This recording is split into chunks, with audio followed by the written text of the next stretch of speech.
انسان کندھوں تک پسینے میں ہوگا، کسی کے منہ میں پسینے کی لگام ہوگی، اللہ اکبر، آنکھیں پانی بن کر بہ رہی ہوگی، انسان کے سروں میں ان کا بھیجا ایسے کھولتا ہوگا جس طریقے سے چولہے پہ رکھی ہوئی ہانڈی کے اندر انسان پانی کھولتے ہوئے دیکھتا ہے، چولہے پہ رکھی ہوئی ہانڈی میں جیسے پانی کھولتا ہے، جو سر پہ رکھنے کو مل جائے نالے پاک حضور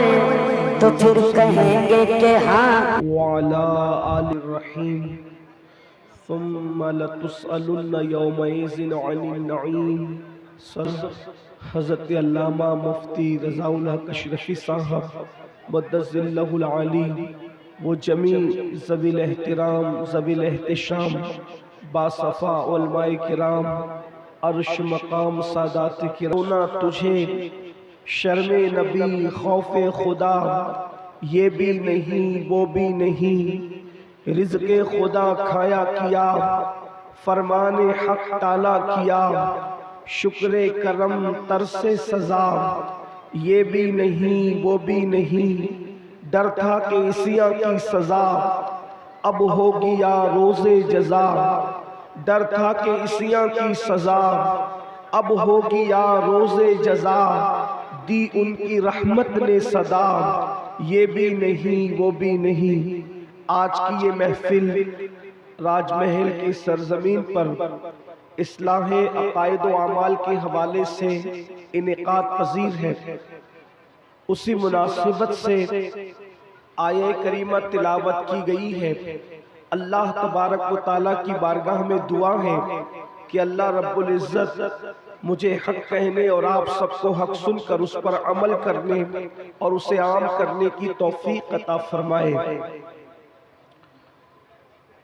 بحیثیت مومن،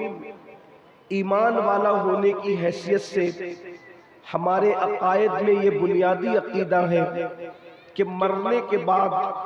ہمیں پھر زندہ کیا جائے گا، مرنے کے بعد ہمیں پھر اٹھایا جائے گا۔ دنیا کی دوسری قومیں موت کے بعد اٹھائے جانے پر یقین نہیں رکھتی بہت سارے لوگ، لیکن مومن ایمان والا جو قرآن کو مانتا ہے، جو انبیاء کو مانتا ہے، آخری نبی پر جو ایمان لایا، اس کے لیے یہ لازمی ہے کہ وہ یہ عقیدہ رکھے کہ مرنے کے بعد ہمیں پھر اٹھایا جائے گا، اور جب ہمیں اٹھایا جائے گا تو کس لیے اٹھایا جائے گا؟ ہمیں اٹھانے کا مقصد یہ ہوگا، اللہ اکبر، کہ انسان سے اس کے اعمال کے بارے میں اس سے سوال کیا جائے۔ قرآن کہتا ہے اَيَحْسَبُ الْإِنسَانُ أَن يُتْرَكَ سُدًى، کیا انسان یہ تصور کرتا ہے کہ اس سے حساب نہیں ہوگا؟ اس سے ضرور حساب ہوگا، انسان سے حساب لیا جائے گا، اور کس ماحول میں لیا جائے گا اس کی ایک جھلک۔ پھر اس کے بعد اصل عنوان کی طرف آتے ہیں۔ میرے سارے بھائیوں کی اور ساری بہنوں کی خصوصی توجہ کا طالب ہوں، کس ماحول میں حساب ہوگا؟ اللہ اکبر، اگر ٹھنڈی ٹھنڈی ہواؤں کے ماحول کے اندر اللہ رب العزت انسان سے حساب لے، اگر باغ و بہار کے ماحول میں انسان سے اللہ حساب لے، اللہ اکبر، رحمتوں کی پھوار کے ماحول میں اگر اللہ انسان سے حساب لے تو بھی انسان کے بس میں نہیں، تو بھی انسان کی طاقت نہیں، تو بھی انسان کی قوت نہیں کہ وہ اللہ کو جواب دے سکے۔ تھوڑا تصور میں لائے، اگر کوئی پیر، واقعی کوئی مرید کسی پیر سے سچی محبت کرتا ہے، یا کوئی شاگرد اپنے استاد سے سچا احترام کرتا ہے، وہ استاد کا سچا احترام کرتا ہے، اور اگر استاد اس سے پوچھ لے کہ بتاؤ تم نے فلاں کام کیوں کیا تھا، تو بتاؤ استاد کے سامنے کیا ایک سوال کا جواب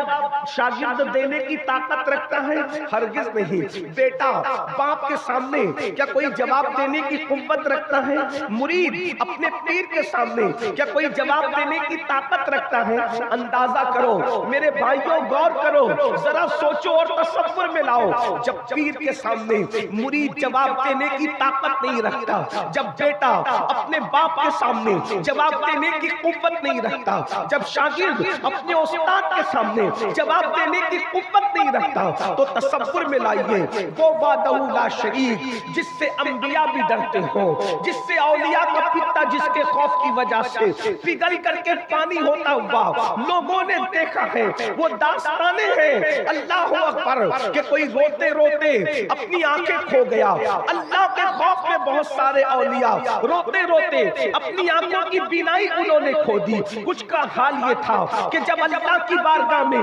جواب دینے کا تصور آتا تو ان کا پتا پگھل کر کے، ان کا جگر پگھل کر کے بہتا ہوا لوگ محسوس کرتے۔ اسی طرح لوگوں کے چہرے مایوس نظر آتے، لوگوں کے چہروں پر اداسیاں نظر آتی۔ سیدنا فاروق اعظم رضی اللہ تعالیٰ عنہ آپ کے چہرے پر آنسوؤں کے نشانات دیکھے گئے، اللہ کے خوف سے رونے کی وجہ سے۔ اندازہ فرمائے اللہ والوں کی کیفیت یہ ہے، انبیاء جس سے خوف زدہ ہوں، صحابہ کرام جس کے خوف میں آنسو بہائے۔ اللہ اللہ ذرا غور کریں، وہ رب ہم سے سوال کرے گا، وہ رب ہمارا حساب لے گا۔ اللہ اکبر۔ اور ماحول کون سا ہوگا؟ باغ و بہار کا ماحول نہیں ہوگا، ٹھنڈی ہواؤں کا ماحول نہیں ہوگا، فضاؤں کا ماحول نہیں ہوگا، رحمت کی فواروں کا ماحول نہیں ہوگا، بلکہ وہ ماحول کیا ہوگا؟ اللہ اکبر۔ اللہ کے سچے رسول صادق و مصدوق مصطفیٰ کریم رؤوف الرحیم صلی اللہ علیہ وآلہ وسلم ارشاد فرماتے ہیں یوم حساب، جس دن اللہ بندوں کا حساب لے گا، جس دن اللہ بندوں سے سوالات پوچھے گا، اس دن انسان کی کیفیت کیا ہوگی؟ انسان کے سر اور سورج کے درمیان صرف ایک ہاتھ کا فاصلہ ہوگا، انسان کے سر اور سورج کے درمیان صرف ایک ہاتھ کا فاصلہ ہوگا۔ ذرا تصور میں لاؤ، مئی کے مہینے میں زندگی گزار رہے ہو، جلسے میں انسان بیٹھا ہوا ہے، اللہ اکبر، تو گرمی کا احساس انسان کو بے چین کرتا ہے۔ پنکھے چل رہے ہیں پھر بھی بے چینی ہے، پنکھے چل رہے ہیں پھر بھی بے قراری ہے، رات کا ماحول ہے، سورج نکل کر چھپ چکا، چھپنے میں گھنٹوں گزر چکے، اس کے باوجود بھی گرمی کا یہ عالم ہے۔ اللہ اکبر۔ جب چوتھے آسمان پہ نکل کر کے چھپنے والے سورج کی تپش کا عالم یہ ہے کہ آدھی رات کو بھی گرمی محسوس کر رہے ہو، اس وقت جب انسان کے سر کے اوپر سورج ہوگا، چوتھے آسمان طرف سے چمک رہا ہے، اس وقت سورج اپنے چہرے کی طرف سے چمکے گا۔ جس کی پیٹھ کی تپش کا یہ عالم ہے، اس کے چہرے کی تپش کا عالم کیا ہوگا؟ اللہ کے سچے رسول صادق و مصدوق فرماتے ہیں کوئی گھٹنوں تک پسینے میں ہوگا، کوئی کمر تک پسینے میں ہوگا، کوئی اللہ اکبر انسان کندھوں تک پسینے میں ہوگا، کسی کے منہ میں پسینے کی لگام ہوگی، اللہ اکبر، آنکھیں پانی بن کر بہ رہی ہوگی، انسان کے سروں میں ان کا بھیجا ایسے کھولتا ہوگا جس طریقے سے چولہے پہ رکھی ہوئی ہانڈی کے اندر انسان پانی کھولتے ہوئے دیکھتا ہے، چولہے پہ رکھی ہوئی ہانڈی میں جیسے پانی کھولتا ہے، انسان کا بھیجا اس کی کھوپڑی میں کھول رہا ہوگا، ناک کے ذریعے سے، کان کے ذریعے سے اس کا بھیجا بہ رہا ہوگا۔ یہ انداز ہوگا، اس وقت اللہ بندے سے اس کے بارے میں پوچھے گا، اس کی زندگی کے بارے میں پوچھے گا، اس سے سوال کرے گا۔ سوال کئی ایک ہوں گے، سوال بہت زیادہ ہوں گے، لیکن ایک سوال قرآن یہاں بیان کر رہا ہے، ثُمَّ لَتُسْأَلُنَّ يَوْمَئِذٍ عَنِ النَّعِيمِ۔ اس ماحول میں اس دن ہم سے نعیم کے بارے میں پوچھیں گے، نعیم کے بارے میں اللہ تم سے پوچھے گا، نعیم کیا چیز ہے؟ مفسرین نے مختلف اقوال بیان کیے، نعیم سے مراد یہ، نعیم سے مراد یہ، نعیم سے مراد یہ۔ جو ایک قول آج آپ کے سامنے پیش کرنا، اقوال بہت ہیں کیونکہ قرآن کی ایک ایک آیت کی 70 ہزار تفاسیر بیان کی گئی ہے، اور یہ تو ظاہری ہے، اس کے علاوہ جو باطنی تفاسیر ہے اس کا تو کوئی اندازہ ہی نہیں۔ بلکہ امام عبدالوہاب شارانی تو یہاں تک فرماتے ہیں کہ قرآن کا نزول بند ہوا ہے، مگر معنی قرآن کا نزول آج بھی علماء کے دل پر ہو رہا ہے۔ ہر دن ایک نیا معنی لوگوں کے دلوں پر، جو اہل اللہ ہے، اللہ والے ہیں، علماء ربانیین ہیں، ان کے دلوں پر اب بھی معنی قرآن نازل ہوتی ہے، قرآن مقدس کا معنی نازل ہوتا ہے۔ اللہ اکبر، آیت نہیں نازل ہو سکتی سکتی، وہی نہیں آ سکتی، اب قرآن نازل نہیں ہو سکتا کیونکہ قرآن مکمل ہو چکا ہے۔ لیکن مصطفیٰ جان رحمت کے دل کے صدقے میں